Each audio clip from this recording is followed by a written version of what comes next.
الحمد لله إن الحمد لله ونستعينه نحمده ونستعينه ونستغفره ونؤمن به ونتوكل عليه ونعوذ بالله من شرور أنفسنا ومن سيئات أعمالنا من يهده الله فلا مضل له ومن يضلله فلا هادي له ونشهد أن لا إله إلا الله وحده لا شريك له ونشهد أن سيدنا محمدا عبده ورسوله أما بعد فأعوذ بالله من الشيطان الرجيم بسم الله الرحمن الرحيم يا قوم ادخلوا الأرض المقدسة التي كتب الله لكم ولا ترتدوا على أدباركم فتنقلبوا خاسرين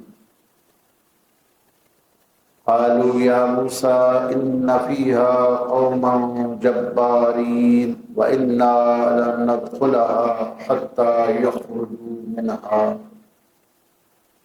وإن يخرجوا منها فإنا داخلون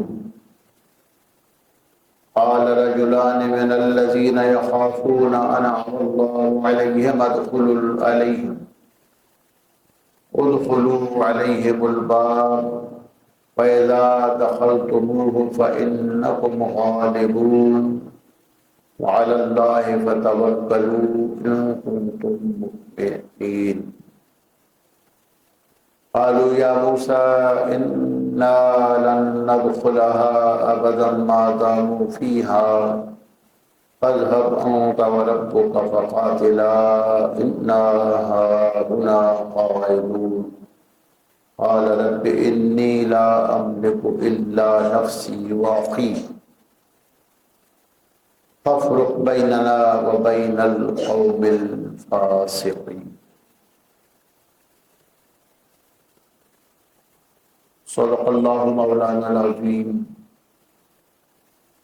وبلغنا رسوله النبي الكريم نفعنا الله وإياكم بالآيات والذكر الحكيم اللهم صل على سيدنا محمد معدن الجود والكرم منبع العلم والحلم والحكم وعلى آلہ وبارک وسلم صلاة وسلاما علیک یا سیدی یا رسول اللہ وعلى آلك وأصحابك يا سيدي يا حبيب الله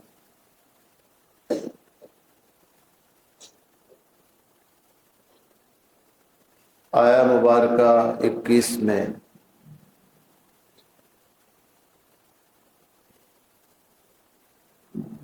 الارض المقدسہ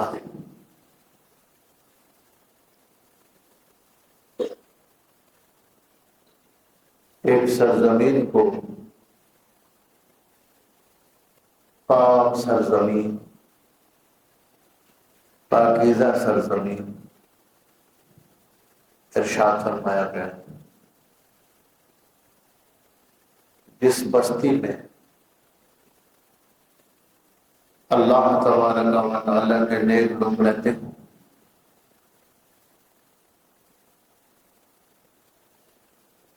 صالحین اور نیک لوگوں کی وجہ سے اس بستی کے شرف میں اس کی عزت میں صالحین کے درجات کے مطابق اضافہ ہوتا ہے جس سرزمین پر اللہ تعالیٰ کے نیک لوگ رہتے ہیں اللہ کی بارگاہ میں جو مقبول اس بستی کو ہمارے ہاں شریف کہا جاتا ہے، جیسے ہم کہتے ہیں مکہ شریف، مدینہ شریف۔ یہ وہی چیز ہے کہ ایک زمین کو ارض مقدسہ، جس زمین میں اللہ تعالیٰ کے مقبول اور محبوب بندے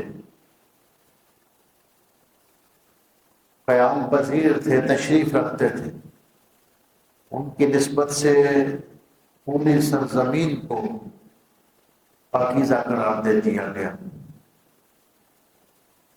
ضروری نہیں کہ اس بستی میں رہنے والے سارے لوگ گناہ نیک ہوں، گناہگار بھی ہوتے ہیں، اپنے آپ پر دوسروں پر ظلم کرنے والے بھی ہوتے ہیں، لیکن اللہ تعالیٰ اپنے خاص بندوں کی نسبت سے اس بستی کو ایک احساس عطا فرماتا ہے۔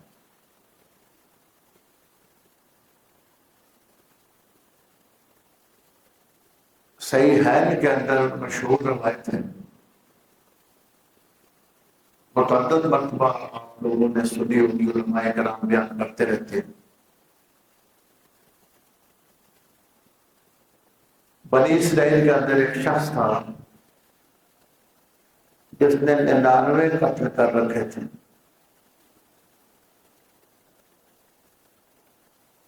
پھر اسے توبہ کا خیال آیا،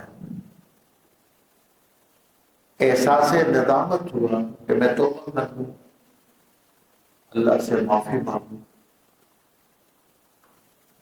توبہ کی گنجائش اللہ تعالیٰ میں آخر اپنے بندوں کو دیتا ہے۔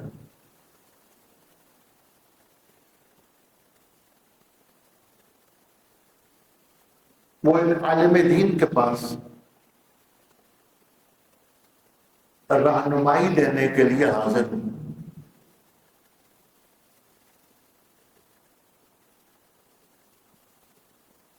اور کہا کہ میں 99 قتل کر چکا ہوں، اب میں اللہ تبارک و تعالیٰ سے معافی مانگنا چاہتا ہوں اور توبہ کرنا چاہتا ہوں، کیا میرے لیے کوئی گنجائش ہے؟ انہوں نے انکار کر دیا اور بتایا کہ تیرے لیے کوئی معافی کی صورت نہیں، اتنا بڑا گناہ گار ہے، اتنے قتل کر چکا ہے۔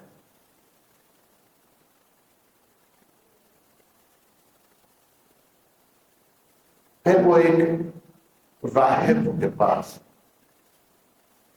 پہلی امتوں میں جو ذکر و عبادت میں مصروف رہنے والے، کثرت سے اللہ کو یاد کرنے والے، جو صالحین اور نیک لوگ ہوتے تھے، ان کو راہب کہتے تھے۔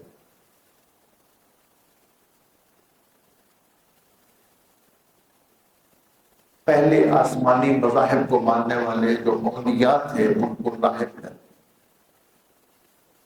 جب آپ ان کے واقعات پڑھتے ہیں تو پھر آپ کو وہ واقعات اس امت کے صالحین کے ساتھ ملتے جلتے نظر آتے۔ کثرت ذکر اور مجاہدات کی برکت سے، یا پھر اللہ تعالیٰ اپنے فضل سے ان کے باطن کی آنکھ کو کھول دیتے۔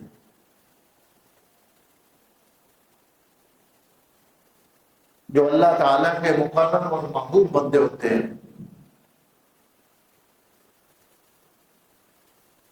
ان کی نظر میں اللہ کی رحمت کی وسعت ہوتی ہے۔ وہ بڑے سے بڑے گناہگار کو اللہ کی رحمت سے مایوس نہیں کرتے، ان کے دلوں کے اندر ایک گنجائش ہوتی، کھلے دل ہوتے ہیں۔ تو راہب سے مراد پہلی امتوں کے اولیاء ہوتے ہیں۔ باطن کی آنکھ کی بات جو میں عرض کر رہا ہوں کہ عام بندے کو درخت سجدہ کرتے ہوئے نظر نہیں آتے، پتھر بولتے ہوئے سنائی نہیں دیتے، لیکن جو راہب تھے ان کے کئی واقعات حدیث میں ہیں، تاریخ میں، کہ وہ درختوں کو سجدہ کرتے ہوئے دیکھ لیتے تھے، پتھروں کی گفتگو کو سن لیتے تھے، جانوروں کی گفتگو کو سمجھ لیتے تھے۔ نبی پاک علیہ الصلوۃ والسلام کی جب آپ سیرت پڑھتے ہیں تو جو شام کا سفر ہے اس میں آپ دیکھیں کہ راہب جس کا نستورہ نام تھا، اس نے حضور پاک صلی اللہ علیہ وآلہ وسلم کو آتے ہوئے دیکھا اور اس نے حضور کے چچا جان جناب ابو طالب سے پوچھا کہ یہ کون ہے؟ تو آپ نے فرمایا کہ یہ میرا بیٹا ہے۔ تو راہب نے کہا کہ اس شخص کا باپ اس وقت دنیا میں زندہ نہیں ہو سکتا۔ فرمایا یہ میرا بھتیجا ہے۔ فرمایا یہ بات تھی۔ پھر اس نے کہا کہ جب یہ دور سے آتے آ رہے تھے تو میں دیکھ رہا تھا کہ درخت ان کو سجدہ کر رہے تھے، اور درخت اللہ کے نبی کے سوا کسی کو سجدہ نہیں کرتا۔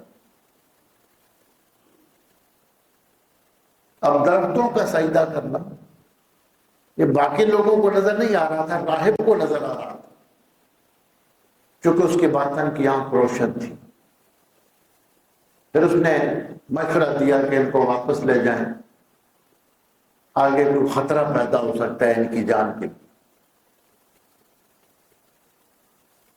آیت مبارکہ جب نجران کے عیسائیوں کے ساتھ نبی پاک علیہ الصلوۃ والسلام کی گفتگو ہوئی اور آپ نے فرمایا کہ تم کس طرح عیسیٰ علیہ السلام کو اللہ تعالیٰ کا بیٹا کہتے ہو، الہ مانتے ہو، معبود قرار دیتے ہو؟ انہوں نے کہا کہ اللہ تعالیٰ نے بغیر باپ کے عیسیٰ علیہ السلام کو پیدا کیا۔ تو آپ نے فرمایا پھر آدم علیہ السلام کو تو بغیر ماں باپ کے پیدا کیا، ان کو تو بندہ مانتے ہو۔ اب یہ دیکھیں، یہ قیاس کی ایک صورت ہے کہ جس چیز کی وجہ سے عیسیٰ علیہ السلام کو تم خدا مانتے ہو وہ تو آدم علیہ السلام میں زیادہ پائی جاتی ہے، وہ تو بغیر ماں باپ کے پیدا ہوئے۔ ان کے پاس جواب نہیں تھا۔ جب جواب نہیں ہوتا بندہ پھر بدتمیزی پر اتر جاتا ہے، جذباتی ہو جاتا ہے۔ جب دلیل ختم ہو جاتی ہے تو پھر زبان لمبی ہو جاتی۔ شیخ سعدی شیرازی اہل عرب کا ایک بڑا جاندار بیان گلستہ میں نقل کرتے ہیں، اذا یئس الانسان طال لسانہ، جب بندہ مایوس ہو جاتا ہے، نا امید ہو جاتا ہے، اپنی کامیابی اس کو نظر نہیں آتی تو زبان کو لمبی کر لیتا ہے، زبان اس کی لمبی ہو جاتی ہے۔ کسنور مغلوب یصول علی القلب، یہ شعر ہے شیخ سعدی شیرازی کی گلستہ۔ سنور بلی کو کہتے ہیں کہ بلی جب دیکھتی ہے کہ میری جان نہیں بچ رہی وہ کتے پہ حملہ آور ہو جاتا ہے۔ اذا یئس الانسان طال لسانہ، جس کے پاس دلیل کی طاقت ہو وہ دلیل کے ساتھ بات کرتا ہے، اور جس کے پاس دلیلیں ختم ہو جائیں وہ گالی گلوچ پہ اتر جاتے ہیں۔ اب عام طور پر اس دنیا میں ہونے والے مباحثہ تو نہیں کہنا چاہیے، مناظرہ بھی نہیں کہنا چاہیے، اس کو مجادلہ کہتے ہیں۔ مناظرہ میں تو یہ ہوتا ہے کہ دوسرا بندہ جب دلیل کے سامنے اپنے آپ کو بے بس دیکھتا ہے تو اپنی شکست کو تسلیم کر لیتا ہے. یہ مناظرہ ہے. توجہ المتخاصمین فی النسبۃ بین الشیئین اظہارا للصواب. دو بندے آپس میں گفتگو کرتے ہیں حقیقت کو پانے کے لیے اور اخلاص کے ساتھ دلائل پہ غور کرتے ہیں، ایک دوسرے کے ساتھ دلائل کا تبادلہ کرتے ہیں. ایک اپنی دلیل دیتا ہے، دوسرا اس کا جواب دیتا ہے، دوسرا اپنی غلطی کو تسلیم کر لیتا ہے. اس کو مناظرہ کہا جاتا ہے. اور جہاں مقصد ہی لڑائی کرنا ہو اور اپنی برتری جتانا ہو، بعض اوقات ایسے ہوتا ہے کہ موجودہ حالات میں، اب تو وہ دور بھی ختم ہوتا جا رہا ہے، 20-25 سال پہلے، 30-40 سال پہلے جب مناظرے ہوتے تھے، کئی بار ایسے ہوتا تھا، ہم نے اپنی آنکھوں سے بھی دیکھا ہے کہ مناظرہ ہونے سے پہلے دونوں طرف سے یا ایک طرف سے فتح کے اشتہار چھپے ہوئے ہوتے تھے، فتح مبین کے. ابھی وہی نہیں اور پہلے ہی اپنی فتح کے اشتہار چھاپ دی. تو یہ دین کی خدمت نہیں ہوتی، یہ ایک مزید انتشار پیدا کرنے کا سبب بنتا ہے. تو جب ان کے سامنے جواب نہیں تھا، نبی پاک علیہ الصلوۃ والسلام کی بات کا جواب نہیں تھا، تو وہ بدتمیزی پہ اتر آئے. تو اللہ تبارک و تعالی نے حضور صلی اللہ علیہ وآلہ وسلم کو مباہلہ کی اجازت عطا فرمائی کہ جب دو فریق ہوں اور ان کے درمیان فیصلہ نہ ہو رہا ہو اور ہٹ درمی پیدا ہو جائے تو پھر دلیل سے بات نہیں کی جاتی، پھر اللہ تعالیٰ کی طرف رجوع کیا جاتا ہے، اللہ تعالیٰ سے دعا کی جاتی کہ دونوں میں سے جو جھوٹا ہے اس پر خدا کا غضب ہو، اس پر خدا کی لعنت. تو اللہ پاک نے فرمایا کہ فَإِنْ حَاجُّوكَ، اگر یہ نصرانی عیسائیوں کا گروہ اب حجت پہ اتر آیا ہے، ہٹ درمی پہ اتر آئے ہیں، تو آپ انہیں کہیں فَقُلْ تَعَالَوْا، آ جاؤ، نَدْعُ أَبْنَاءَنَا وَأَبْنَاءَكُمْ وَنِسَاءَنَا وَنِسَاءَكُمْ وَأَنفُسَنَا وَأَنفُسَكُمْ ثُمَّ نَبْتَهِلْ فَنَجْعَلْ لَعْنَةَ اللَّهِ عَلَى الْكَاذِبِينَ. کہ آپ آ جاؤ، تم اپنے بیٹوں کو بلاؤ. ہم اپنے بیٹوں کو بلاتے، نَدْعُ أَبْنَاءَنَا وَأَبْنَاءَكُمْ، اپنے اپنے بیٹوں کو لے کر آتے ہیں، وَنِسَاءَنَا وَنِسَاءَكُمْ، اپنی اپنی خواتین کو لے کر آتے ہیں، وَأَنفُسَنَا وَأَنفُسَكُمْ، ہم خود بھی آتے ہیں اپنی جانوں کو لے کر، تم بھی آ جاؤ. ثُمَّ نَبْتَهِلْ، پھر مباہلہ کرتے ہیں، پھر اللہ تعالیٰ سے رجوع کریں گے. فَنَجْعَلْ لَعْنَةَ اللَّهِ عَلَى الْكَاذِبِينَ، جھوٹوں پر اللہ تبارک و تعالیٰ کی طرف سے لعنت ہوگی، ہم ان پہ لعنت کریں. حضور پاک علیہ الصلوۃ والسلام نے اس آیت مبارکہ کے اترنے کے بعد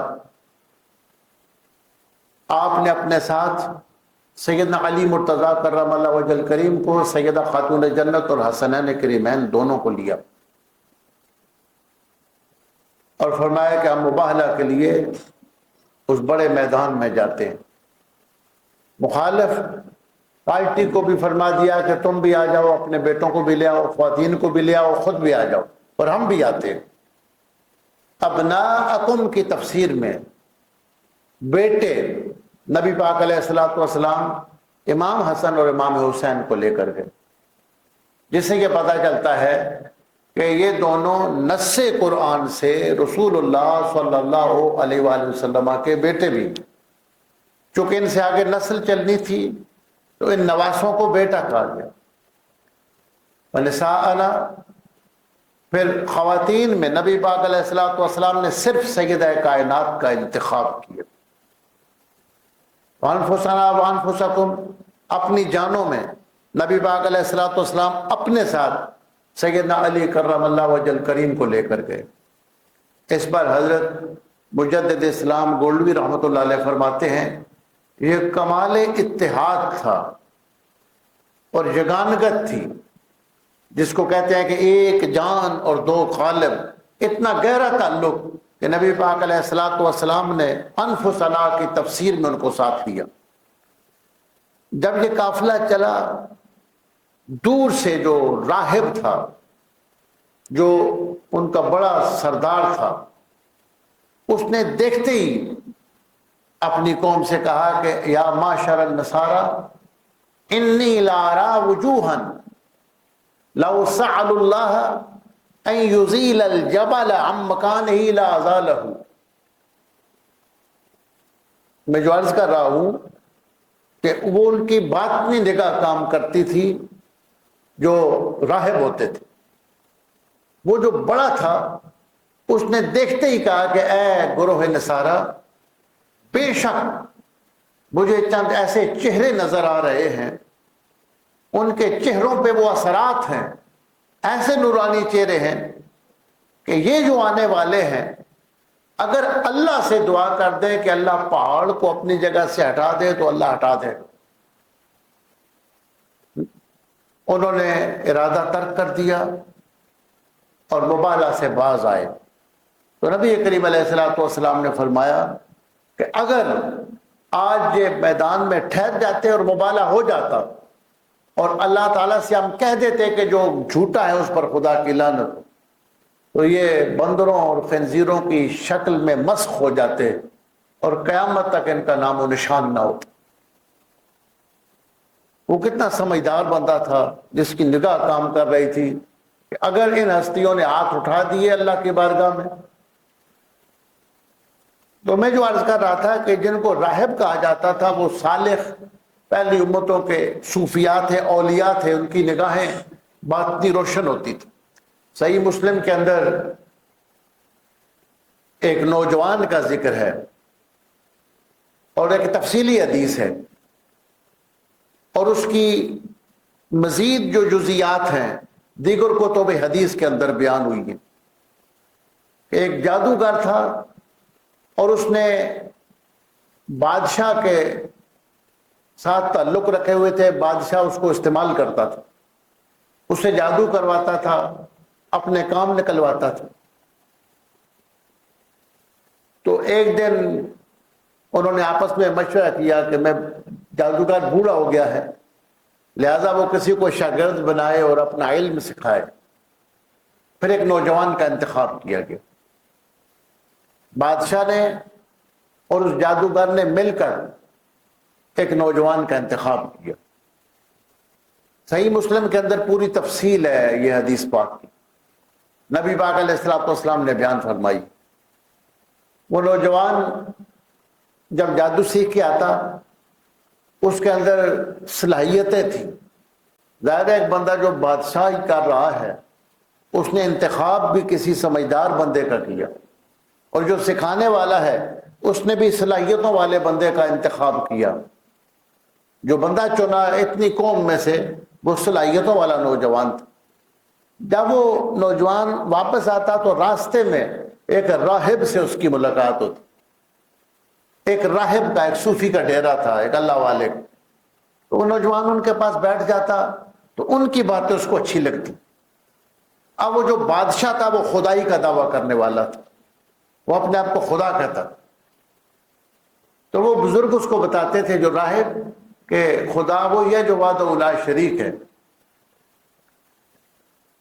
چلتے چلتے یہاں تک کہ اس بچے کا ذہن دو طرف ہو گیا۔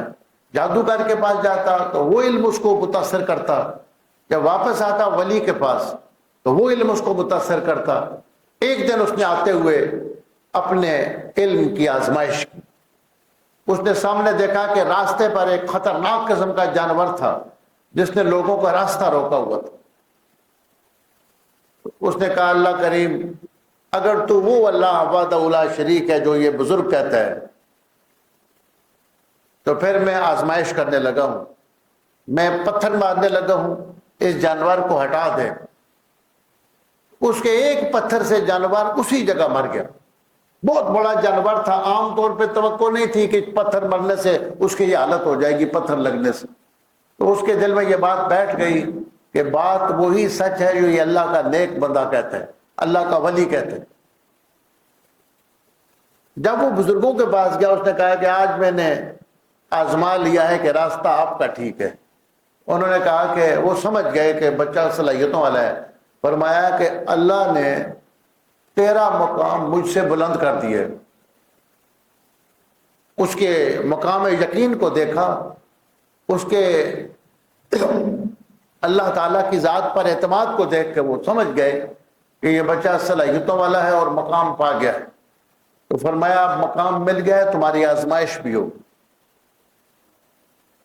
تو اپنا ذرا خیال رکھنا۔ بادشاہ کا ایک وزیر تھا، اس کی بینائی چلی گئی۔ اب یہ جو نوجوان تھا، حدیث پاک میں آتا ہے کہ لا علاج مریض اس کے پاس آتے، وہ دم کرتا تو اللہ شفا دے دیتا۔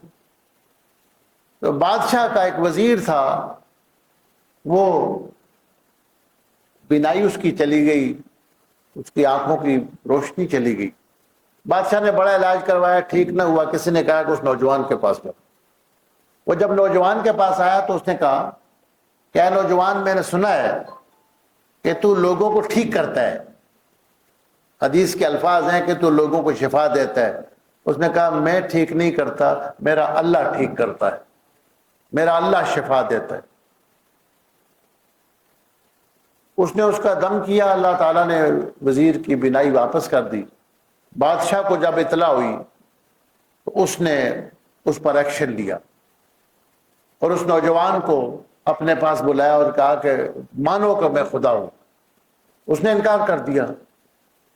بالآخر ایک بڑی آزمائش اس پر آ گئی اور بادشاہ نے اپنے فوجیوں کو کہا، اپنے سپاہیوں کو کہا کہ اس کو لے جاؤ اور ایک کشتی میں ڈال کر اس کو سمندر کے اندر بہا دو اگر میری خدائی کا اقرار نہیں کر۔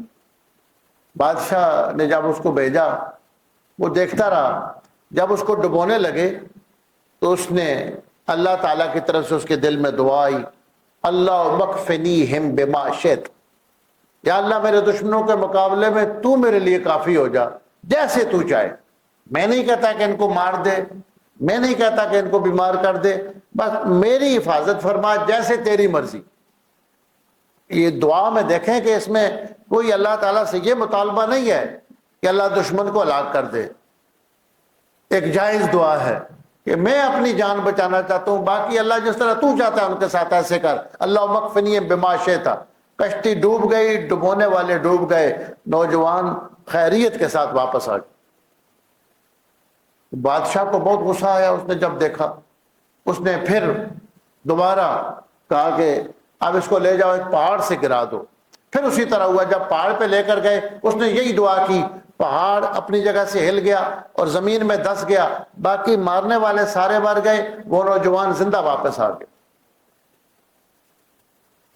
اب اتنے لوگ مر گئے، جو اللہ والے ہوتے ہیں وہ اتنے لوگوں کو مرتا ہوا دیکھ نہیں سکتے۔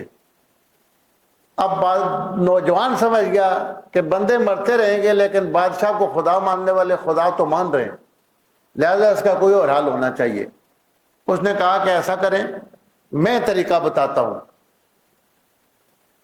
کہ جس وقت اب اس نے بادشاہ نے کہا کہ ان کو جا کر ایک میدان میں اکٹھا کیا جائے لوگوں کو، اور ہزارہا لوگوں کے سامنے اس بچے کو تیر مارے جائیں۔ جب تیر مارا جاتا تھا اس نوجوان کو کوئی نقصان نہیں ہوتا تھا، وہ اللہ مکفنیہم بما شئت کہتا۔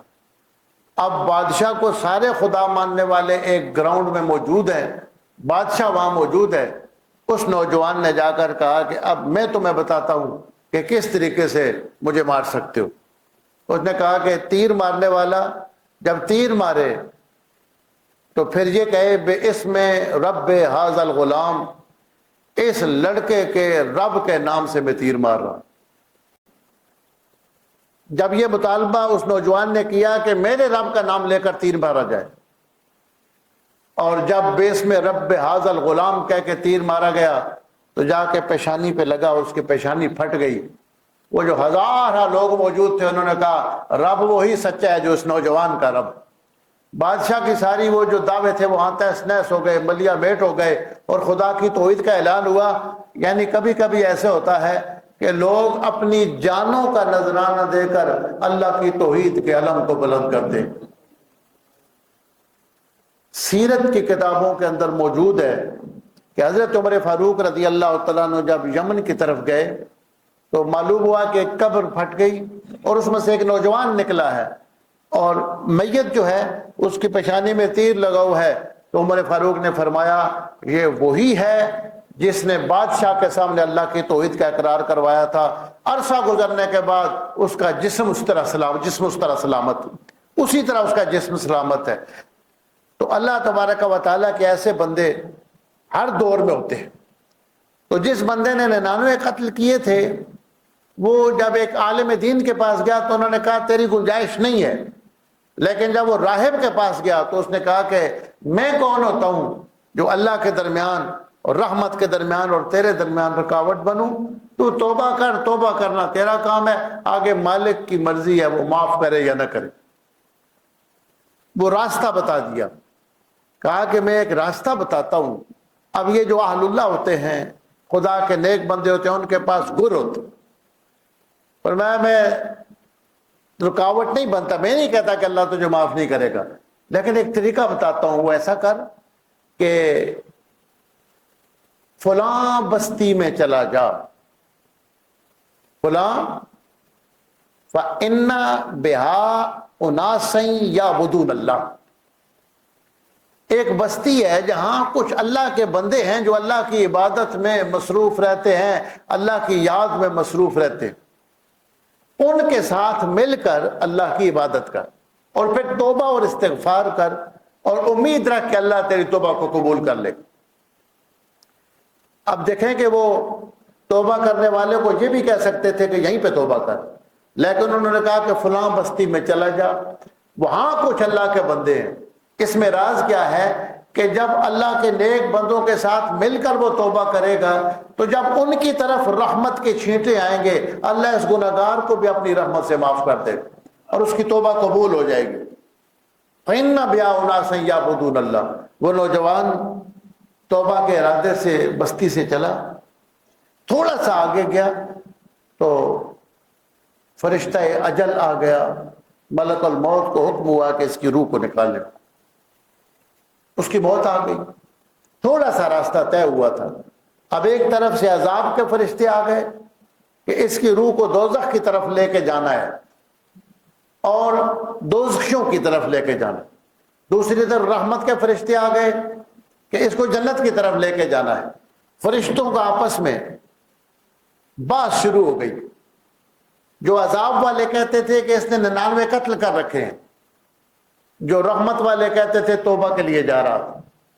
تو اللہ تبارک و تعالیٰ نے ایک اور فرشتے کو بھیجا، حدیث میں آتا ہے، فرمایا کہ ایسے کرو کہ یہ جو راستہ طے کر کے آیا ہے اس راستے اور جہاں اس نے جانا ہے راستوں کی پیمائش کرو، اگر زیادہ راستہ گزر کے آ گیا ہے تو پھر اس کا جنتیوں کے ساتھ معاملہ ہو، اگر تھوڑا راستہ اس نے طے کیا اور ابھی جس بستی میں توبہ کے لیے جا رہا تھا ادھر زیادہ فاصلہ رہتا تھا تو پھر یہ دوزخیوں کے ساتھ اس کا حشر ہو۔ اب ہوا یہ تھا کہ اس نے راستہ تھوڑا طے کیا ہوا تھا، رسول پاک فرماتے ہیں کہ ادھر اللہ نے زمین کو حکم دیا کہ جدھر سے میرا بندہ چل کے آیا ادھر سے پھیل جائے، جہاں جا رہا تھا اسے سکڑ جائے، تو اللہ نے اپنی رحمت کی وسعت اس پر فرمائی اور ادھر سے راستہ پھیل گیا جدھر سے وہ آ رہا تھا، تو اللہ تبارک و تعالیٰ نے اس طرح اس کی توبہ کو قبول فرما کر اس کی بخشش فرما دی۔ ادخلوا الارض المقدسہ، یعنی جس بستی کے اندر اللہ کا کوئی مقبول بندہ بیٹھا ہو اس کو ارض مقدس، جس طرح ہمارے یہاں شریف کہا جاتا ہے، فلاں بستی مدینہ شریف ہے، مکہ شریف ہے، نجف شریف ہے، بغداد شریف ہے، برے صغیر میں مقدس لوگوں کی خانقاہوں کی نسبت سے بستیوں کو شریف کہا جاتا ہے، تو یہ شریف کہنے کا ثبوت قرآن مجید کے اس مقام سے ہے کہ اس بستی کو ہی شریف کہہ دیا گیا جہاں صالحین تھے، اللہ کے مقبولین تھے۔ اگلی جو آیات مبارکہ ہے اس میں ایک اہم بیان آتا ہے قربانی کا۔ آدم علیہ السلام کے بیٹے تھے، ان کی قربانی کا ذکر ہے۔ ایک کی قربانی قبول ہوئی، دوسرے کی قبول نہیں ہوئی۔ جس کی قبول نہیں ہوئی اس کے دل میں حسد پیدا ہو گیا، اس نے اپنے بھائی کو قتل کرنے کا سامان کیا، قابیل نے حابیل کو۔ اس کی تفصیل احادیث مبارکہ میں بھی موجود ہے۔ قرآن مجید میں 3 مقامات پہ اس کا بیان ہوا ہے۔ انشاءاللہ آئندہ درس میں اس کی ایک تفصیل بیان ہوگی۔ انہی آیات کے تحت ایک حدیث مبارکہ آتی ہے جس میں یوشع بن نون کا ذکر آتا ہے۔ حضرت موسیٰ علیہ السلام کے ساتھی تھے، جن کے بارے میں تفصیل یہ ملتی ہے کہ پھر اللہ تعالیٰ نے ان کو نبوت بھی عطا فرما دی، اور پھر ان کو ایک جگہ جنگ کے لیے جانے کا حکم ہوا۔ پھر ان کی وجہ سے اللہ تعالیٰ نے ڈوبے ہوئے سورج کو واپس کیا۔ یوشع بن نون کے لیے اللہ تبارک و تعالیٰ نے نظام شمسی میں رکاوٹ ڈالی۔ ایک روایت میں آتا ہے کہ ڈوبا ہوا سورج واپس ہوا، دوسرا یہ کہ ان کی خاطر سورج کو ڈوبنے سے روک دیا گیا۔ تو یہ ایک رد شمس کا، سورج کے واپس آنے کا یا سورج کے اپنے وقت پہ نہ ڈوبنے کا ایک معجزہ پیش آیا۔ کیا اس طرح کا معجزہ ہمارے نبی پاک صلی اللہ علیہ وآلہ وسلم کے ساتھ پیش آیا؟ اس کی کیا تفصیل ہے؟ چونکہ آپ علیہ السلام نے فرمایا کہ اللہ تعالیٰ نے پہلے جتنے نبیوں کو کوئی معجزے دیے ہیں اسی طرح کا یا اس سے بہتر معجزہ مجھے دیا ہے۔ اس حدیث کی روشنی میں حضرت امام جلال الدین سیوطی رحمۃ اللہ علیہ نے ایک استدلال کیا ہے کہ اگر پہلی امتوں میں سے کسی کے لیے سورج واپس آیا ہے تو اس حدیث کی روشنی میں ضروری ہے کہ حضور علیہ السلام کی امت میں سے بھی کسی بندے کے لیے ڈوبا ہوا سورج واپس آئے۔ پھر حدیث رد شمس ہے، یعنی جب سیدنا علی کرم اللہ وجہ الکریم کی نماز عصر قضا ہوئی تو ڈوبا ہوا سورج واپس آیا تھا۔ اس پر محدثین کی آراء، سب سے زیادہ امام طاوی رحمۃ اللہ علیہ نے شرح مشکل الآثار میں اس پر تمام روایات کو اکٹھا کر کے بحث کی ہے، اور اس کو نبی پاک علیہ السلام کے معجزات میں سے اور دلائل نبوت میں سے ایک دلیل اور ایک معجزہ قرار دیا ہے۔ اس پر انشاءاللہ اور قابیل و حابیل کے واقعے پر آئندہ جمعرات کو گفتگو ہوگی۔ اللہ تبارک و تعالی ہماری حاضری قبول فرمائے، ہمیں قرآن کا فہم عطا فرمائے۔ اللہم صلی علی سیدنا